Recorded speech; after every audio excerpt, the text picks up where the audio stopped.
Assalamu alaikum. Welcome back to the Arabic with Sam podcast. كيف حالكم اليوم? How are you guys today? Today we're going to talk about another student question, inshallah. Last week we had a question sent in from a student, and I wanted to make this a bit of a series. So today we have a question from a student on the Arabic in 60 Steps program, Zizi, a Somali sister, in fact, originally hailing from where I now live in Mogadishu, and she sent it to me on WhatsApp, and this is a question about saying free. For example, a free house or a free table in a restaurant. And she came across a particular word that she wanted me to break down for her. So grammatical topics we'll talk about today is maybe actually a vocab topic, really. Different words for saying free, because when in English we say free, we actually mean a number of different things. And we're going to talk about a fi'l naqis. We'll talk about final weak verbs a little bit, and what we do with that weak letter on the end. So a little bit of technical stuff at the end, inshallah, but they'll kind of end up being in two parts, sort of different vocab for saying free with some examples, and then also at the end a little bit of more technical vocab, technical grammar for you, inshallah. But even if you don't feel like you're in a situation to fully understand it, it's good for me to plant the seed at this stage. So let's get into it, inshallah. So her question really was that, about saying a free house or a free table. So I want to go through some different words for free while we're on the topic. So firstly, in English, when we say free, we might mean that something has no price. It is free from having a price tag. We use the word majani for that, and it's a useful word even for like using tatbiqat, for using apps on your phone. A tatbiq is an app on your phone, and you might have it in a majani. You might have the free version, for example. So for example, you might say ad-dars al-majani, the free lesson, or هل هو مجاني? Is it free? For example, majani. Or if something is free from a burden, let's say, or free from restrictions, we use the term hur for that, hur. Or even the concept of freedom is al-hurriya. I actually found an ayah in the Quran where Allah uses this word hur. Allah actually uses it as a noun here, but it is the same word, where Allah Azza wa Jal says in Surah Al-Baqarah, I can't remember which ayah, but it's somewhere in ayah 200 and something. It's not near the beginning of the surah, where Allah Azza wa Jal says after أعوذ بالله من الشيطان الرجيم بسم الله الرحمن الرحيم يا أيها الذين آمنوا كتب عليكم القصاص في القتلى الحر بالحر والعبد بالعبد والأنثى بالأنثى. So, يا أيها الذين آمنوا, O those of you who have believed, كتب عليكم القصاص, that qisas, let's say, I will call it retaliation, because that's what a lot of the translations call it, but it's more like the rule, that Allah's legislation on blood money, that kind of thing. That is written upon you, kutiba alaykum, it's prescribed upon you, fil qatla, in the case of murder, fil qatla, al hurru bil hurri, a free person for a free person, al abdu bil abd, a slave for a slave, and the untha bil untha, and a female for a female.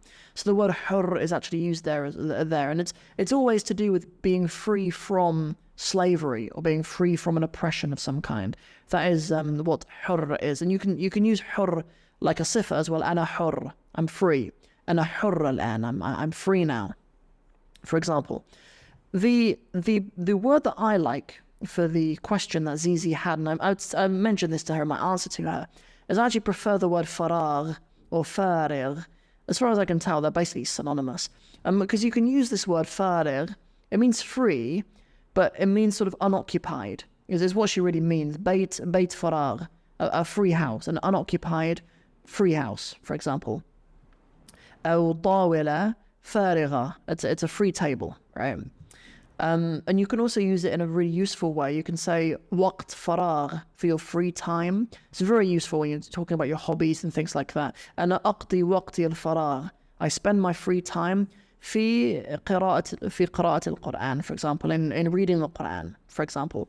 So waqt faragh or farigh, faragh or farigh, as far as I can tell, as I mentioned, they're more or less synonymous. Their use may be There may be certain preferences on when you use one or the other, but as far as I can tell, mostly synonymous.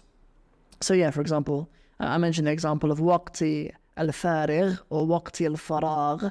I've mostly heard waqti al-faragh, not my free time. Of course, it's spelled fa, ra, and ghain, for those of you wondering. But the example that Azizi actually came to me with, she actually brought the word khalin, okay, from the verb khala, which actually is written with an alif. Allah uses it in the Quran as well, but I'll talk about what this verb actually means. The word khalin can mean much like farigh, right? It can really have that very similar meaning, because the verb khala, like if you were to look it up in the dictionary, it really means to be empty, right? For some, it's empty, right? Rather than, it's sort of the opposite of mamlu'. It's the opposite of being full, right? Khala, but it's also used in the Quran to mean to seclude yourself from it. Like maybe the connection is to kind of meet in an empty place, right? Allah uses it in Surah Al-Baqarah, where Allah says, وَإِذَا خَلَى بَعْضُهُمْ إِلَى بَعْضٍ قَالُوا أَتُحَدِّثُونَهُم بِمَا فَتَحَ اللَّهُ عَلَيْكُمْ. In this case, وَإِذَا خَلَى بَعْضُهُمْ إِلَى بَعْضٍ, that they would seclude themselves with one another, right? Yeah, khala in that meaning. But so she came with the word khalin, which is fine. Baytun khalin is fine, right? Okay, to mean like an empty house. But why is it khalin? You just mentioned me say baytun khalin. Why do we have sort of a disagreement in noun and vowels on the end? Why would we have baytun khalin? So this takes us down to a bit of a detail on using final weak words in general, because khala, as you can hear, it has a vowel on the end, making it a fi'l naqis. When you use the active participle of a fi'l naqis, what happens in the indefinite, in the nakira, in the marfu' and in the majroor, is that weak letter on the end is cut off and you replace it with two kasras. It's very unusual, it's very peculiar in the Arabic language to have something which is marfu' represented with kasras, right? It's not so peculiar in Arabic to have something majroor represented with a fatha, for example, or even vice versa, or even something which is mansoob represented with kasras. It's not entirely unheard of. Those things exist because of a word being mamnu' min as-sarf, or being jam' mudhakkar, mu'annath salim, for example, or something being sound feminine plural. For example, we have mu'minatin, even if the word mu'minatin is mansoob, for example. But it's unheard of elsewhere in the Arabic language, as far as I can, think of off the top of my head, that a word which is marfu' will be expressed with kasras. But in this case, it is something to do with the vowels not sounding right. If the word was to be khaliyun or khaliyin, the yun is something to do with the vowel changing in there. The Arabic language doesn't like khaliyun or khaliyin. It's fine with khaliyan. That's fine. If it was khaliyan in the nakira and the mansoob, it'd be fine. Right? In the definite, they all behave as they should.